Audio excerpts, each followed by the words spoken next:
August 12th, 13th, and 14th, that would be Wednesday, Thursday, and Friday. We're coming towards the weekend. The sun is in Leo and the moon is in Gemini. So much fun. That's why I wore this fun shirt. They just love life. When you have sun in Leo and moon in Gemini, you get born with this impulse to be able to entertain. I have a really good friend that has this. And it's like having a party whenever you see her. Something's going on that's so exciting, or she'll sing to you, or she'll read poetry to you. So during these 3 days, there's a lot of creative energy in the heavens. It's the only air. We're in a non-air cycle. The moon is giving us air. So if you're needing to be creative, this would be the time with Leo and Gemini. Now, there's something really interesting, and you probably heard about this. There's a yod. This only happens very rarely. It requires 2 planets that are 60 degrees. So we have Neptune and Pluto that are exactly 60 degrees. Then you go to the midpoint of those and you go to the opposite planet. It's 150 degrees to those other 2, all very technical. But the short answer is if a baby were born Wednesday and Thursday or Friday and they had a yod pointing to their sun, a yod is a Hebrew word for finger. It means you were pointed at. That some people come in, this is important to know, this is very moon and Gemini, me giving you all this information.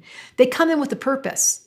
Like this lifetime wasn't random. It had a very direct indicator that said, this is what you're supposed to aim at. I had one of those, and this whole life, my life has been directed by, guess what, astrology. In this case, however, the yod is pointing to the sun. So we would know that this personality came in this lifetime to use his life force with a purpose, with an intention. I hear this all the time when I do readings. What's my reason for being here? It's a very difficult question. And most people kind of flirt with it.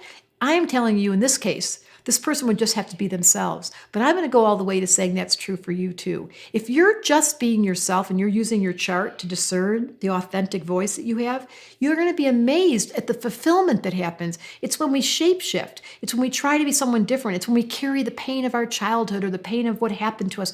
All that clogs the system. But when you're being your authentic self and you study astrology, something heals. And this particular yod pointing to the sun, that person came in this lifetime, someone born these next 3 days, with potential.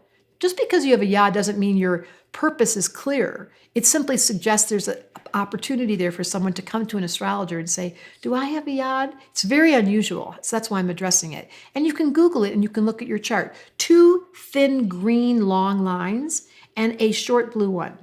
Good luck with that. You might want to call one of my certified astrologers on my website, Debra Silverman Astrology, and we will refer someone to say, do I have a yod? I think it's the funniest word, but it's going on Wednesday, Thursday, and Friday, and all of it is to say that when the moon's in Gemini, it's a great time to be studying astrology. Learning, having fun, being creative, that's what Wednesday, Thursday, and Friday is about. Astrology Answers wanted me to tell you it's time to have a little bit of fun. Moon's in Gemini.